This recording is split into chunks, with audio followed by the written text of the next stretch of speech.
విజయమ్మ శుభోదయంగా గురువు సంపకిత భగవంతుడు రక్షించి కాపాడి 33 కోట్ల దేవాన్ దేవతలు రక్షించి కాపాడి మహానుభావులు నారాయణ భగవంతుడు పుణ్యాన వాళ్ళ బిడ్డలు వాళ్ళు పుట్టిగా మహానుభావులు.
అందరికీ నమస్కారం. ఈరోజు శ్రీ వినాయక ఫౌండేషన్ టీము ఎంతో రిస్క్ చేసి దూరు నుంచి మనము బ్రహ్మంగారి మఠం మహాక్షేత్రము గుడి దగ్గర రావడం జరిగింది. చలికాలంలో దుప్పట్టు పంచకాకి నిరంతరం స్వాగతం చేస్తున్నాం. ఈ సంవత్సరం కానీ ఇక్కడ లైవ్ లో చూసే చూడండి, సాములు చూడండి. సాములు అంటే వీళ్ళంతా స్వామివారి ప్రతిరూపాలు అనుకోవాలి మనం అందరం. ఎందుకంటే నిరంతరం వాళ్ళు ఇక్కడే ఉంటారు, ఇక్కడే జీవనం సాగిస్తారు, ఇక్కడే తింటారు, ఇక్కడే పడుకుంటారు. కాబట్టి వాళ్ళకి సేవ చేసుకోవడం మన బాధ్యత.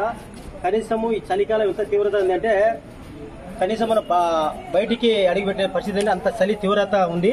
చాలా భయంకరమైన తీవ్రత ఉంది. ఇదంతా కొండ ప్రాంతం కాబట్టి చాలా మంది ఇదంతా చలి ఇబ్బంది పడతారు. కనీసం వల్ల మానవత్వంగా మనము ఈ దుప్పటానికి చూడి స్వామి చూడి ఎంత వణుకుతాడో ఇటువంటి స్వాములకి దుప్పటి వల్ల దగ్గర ఈ చలికాలం అంతా వాళ్ళు ఉపయోగపడుతుంది. తర్వాత వాళ్ళకు ఇంకొక విధంగా ఉపయోగపడతాయి ఈ దుప్పటి. కాబట్టి మనం ఇక్కడ ఉన్న వాళ్ళందరికీ ఈ మహాస్వామి క్షేత్రంలో ఉన్న వాళ్ళందరికీ దుప్పటి ఈ కార్యక్రమానికి మన కడప నుండి శెట్టి నారాయణ, శెట్టి విజయమ్మ గారు మన ఇక్కడ చూసే దుప్పట్లు మా డొనేట్ చేయడం జరిగింది. దుప్పట్లో కాదు, ఈరోజు పండ్లు కానీ అంటే మన కమలా పనులు కానీ తీసుకురావడం జరిగింది. పండ్లు ప్లస్ దుప్పట్లు ఇచ్చి కనీసం కొంతవరకే సరే చలిపాలను తప్పించి కార్యక్రమం చేస్తున్నాము. శ్రీ వినాయక ఫౌండేషన్ నిరంతరం కార్యక్రమం చేస్తూనే ఉంటాము. శ్రీ వినాయక ఫౌండేషన్ సపోర్ట్ చేయండి. అలాగే ఆ భగవంతుని అంటే వీళ్ళ ఆశీస్సులు, ఆ బ్రహ్మంగారి ఆశీస్సులు, ఆ శెట్టి నారాయణ, శెట్టి విజయమ్మ గారికి ఉండాలని నిరంతరం వాళ్ళకి ఇటువంటి కార్యక్రమాలు ఎన్నో ఏళ్ళు కోరుకుంటున్నాము. Thank you. జై హింద్, జై భారత్.